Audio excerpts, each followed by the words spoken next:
उत्तर प्रदेश लोक सेवा आयोग द्वारा सहायक समीक्षा अधिकारी और समीक्षा अधिकारी की परीक्षा कराई गई।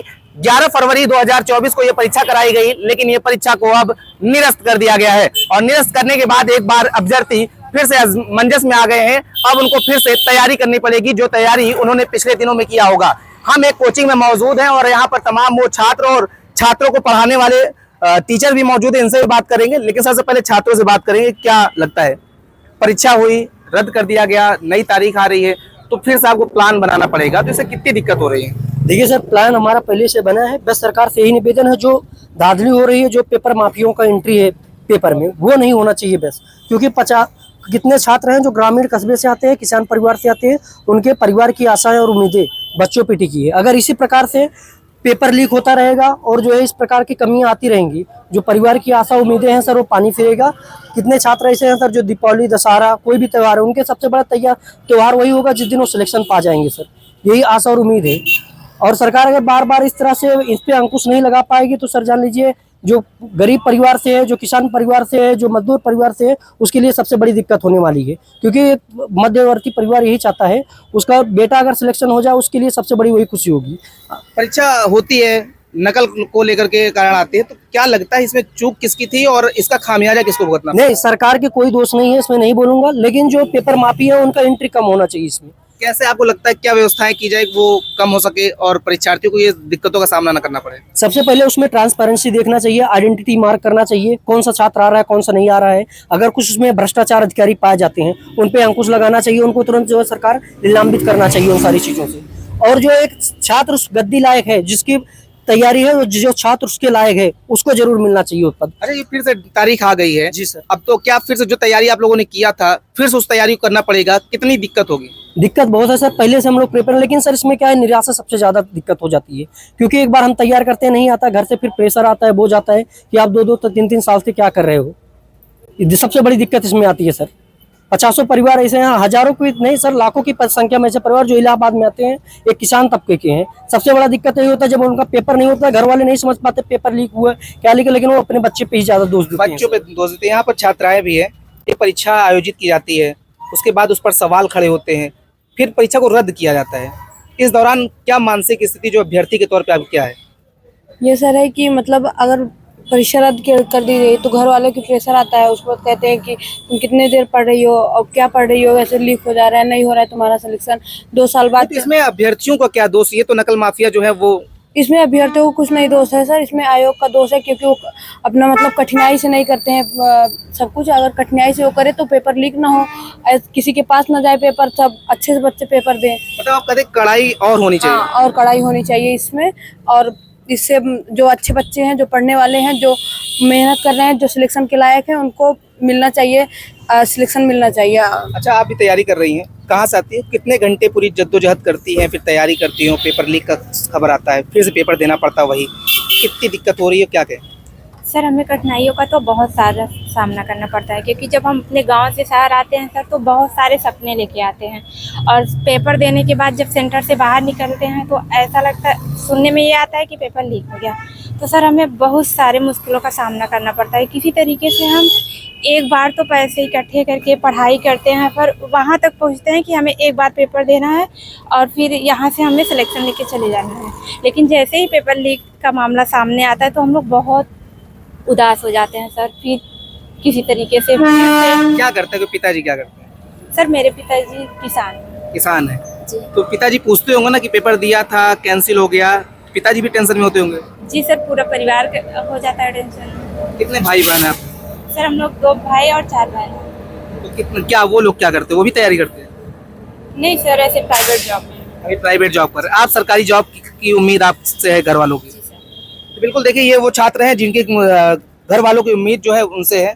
आप भी आते हैं, क्या नाम है और कहाँ से आते हैं आप? मेरा नाम शिवशंकर गुप्ता है। मैं प्रयागराज जिले से कोरांव तहसील लोनमटी गांव से बिलोंग करता हूं, रहता हूं। कोरांव तो एक ग्रामीण इलाका है। कैसे पिताजी ने बजट बनाया होगा, आपको यहाँ भेजा, फिर पेपर रद्द हो जाता है, फिर आपको वही पेपर देना है, समय इतना लगा, तो क्या कहेंगे? मेरे पिताजी गांव में किसान हैं, खेती करते हैं। कुछ समस्याएं आती हैं जिससे पैसे नहीं जुट पाते, तो मेरे पिता जाकर दूसरे के घर में काम करते हैं, मजदूरी करते हैं और मुझे किसी तरह से पैसे की उपलब्धि देते, मतलब पैसे देते हैं। उससे मैं सोचता हूँ कहीं कम से कम खर्चा हो और जो मैं पेपर दूँ मतलब उसमें अपनी काम और जरूरतों को सीमित करके आप तैयारी करते हैं। हाँ, मैं जो दीपावली आई थी और इस दशहरे में हम मेरे कोचिंग से 8-10 दिन 15 दिन की छुट्टी थी, मतलब दशहरे में 4-5 दिन की और दीपावली में 8 दिन की छुट्टियाँ थी। उस दौरान मैंने अपने घर में नहीं गया और वहाँ से मैंने सोचा कि मेरा पढ़ाई में आकाज होगा, मैं उतना पढ़ाई में समय नहीं दे पाऊँगा, इसलिए मैं मतलब आपने छुट्टी भी एंजॉय नहीं किया। नहीं, मैं छुट्टी नहीं एंजॉय किया क्योंकि मुझे आने वाला जो वैकेंसी है उसके लिए मैं तैयारी कर रहा हूं और जिससे मेरा सिलेक्शन हो जाए। बिल्कुल, तो ये सिलेक्शन केवल एक सिलेक्शन जो है वो इनकी तमन्ना है। क्या लग रहा है सिलेक्शन के लिए? आप तो तैयारी कर रहे हैं, आप परीक्षाएं देने भी जा रहे हैं, परीक्षा ही रद्द हो जा रही है और फिर से वही परीक्षा देनी पड़ रही है, तो वही काम दोबारा करना पड़ रहा है, तो क्या सोचता है एक अभ्यर्थी? सर रहा ये कि सर हम लोग जो तैयारी करते हैं ये सोच करते हैं कि सर हमारे मतलब कि हम तैयारी कर रहे हैं तो हमारे घर की हम उम्मीद हैं सर कि जो कि हम उम्मीद है। अच्छा, उम्मीद तो सबको होती है क्योंकि घर के आप बेटे हैं और सबकी ये तमन्ना होती है कि हम नौकरी करेंगे, सरकारी नौकरी करेंगे, घर वालों को, परिवार वालों को मदद करेंगे। लेकिन इस दौरान परीक्षा नकल जो माफिया हैं वो हावी होते हैं, नकल करा के परीक्षा को रद्द करा देते हैं। अब दोबारा परीक्षा देना है तो कितनी तैयारी करनी पड़ेगी आपको? सर हमें मतलब कि तैयारी तो पहले से है सर, रहा है कि थोड़ी सी मेहनत और करनी पड़ेगी जो कि हम अच्छा और बेहतर कर सकें। बेहतर करने की तैयारी होगी। ये तमाम छात्र हैं और इन छात्रों को मार्गदर्शन करने वाले शिक्षक भी हैं। एक शिक्षक के तौर पर आप कैसे देखते हैं अभ्यर्थी फिर से वही पढ़ाई करने आपके पास आता है, तो क्या उसको सांत्वना क्या देते हैं और क्या समझाते हैं उसको? सर सांत्वना की बात है तो सांत्वना देकर भी अंदर से चोर रहते हैं कि पेपर आउट हो चुका है, बच्चा टूट चुका है। बस कोशिश ये होती है कि उसका मनोबल न टूटे। अगर उसका मनोबल टूट जाएगा सर तो उसका सब टूट जाएगा। कोशिश ये होती है कि उसको समझाया जाए कि ये तुम्हारे जीवन का आखिरी पेपर नहीं था और आगे भी भविष्य पेपर होंगे, ये नहीं तो वो सही। मगर सर वो बच्चा अंदर से जानता है कि इमरान सर को समझा रहे हैं, उसका सच्चाई से लेना देना नहीं है। मैं आपसे एक लौता प्रश्न पूछता हूँ सर कि एक बच्चा 4 साल से तैयारी कर रहा है, एक बार वैकेंसी आ रही है, लीक हो जा रहा है पेपर कैंसिल हो जा रहा है। एक लोकसभा चुनाव या एक विधानसभा चुनाव में 1 महीने नेता भी मेहनत करता है, उसके बाद वो 1 महीने के अंदर रिजल्ट आउट होता है, मुख्यमंत्री प्रधानमंत्री शपथ हो जाती है। अगर यही एक बार सुप्रीम कोर्ट ये कह दे कि धांधली हुई और इसको आउट खत्म रद्द करो, फिर से अब तैयारी करो चुनाव की, कैसा लगेगा सर? खराब लगेगा, क्योंकि सर ये बहुत मिडिल क्लास फैमिली के बच्चे हैं। मैं तो उनको मिडिल भी नहीं कहता, लोअर कहता हूँ। अच्छा, ये क्या देखता है, एक ही परीक्षा जब हो रही है, एक ही वैकेंसी निकल रही है, उसमें नए अभ्यर्थी तो शामिल होंगे नहीं। तो जो नए अभ्यर्थी निकल रहे हैं वो कहाँ जाएंगे? मैं सर ये कहता हूँ कि जैसे कि अभी RO आया, उससे पहले उत्तर प्रदेश पुलिस आई, दोनों पेपर लीक हुआ। 60,000 वैकेंसी ना देकर 20,000 वैकेंसी को नहीं दे देते हो?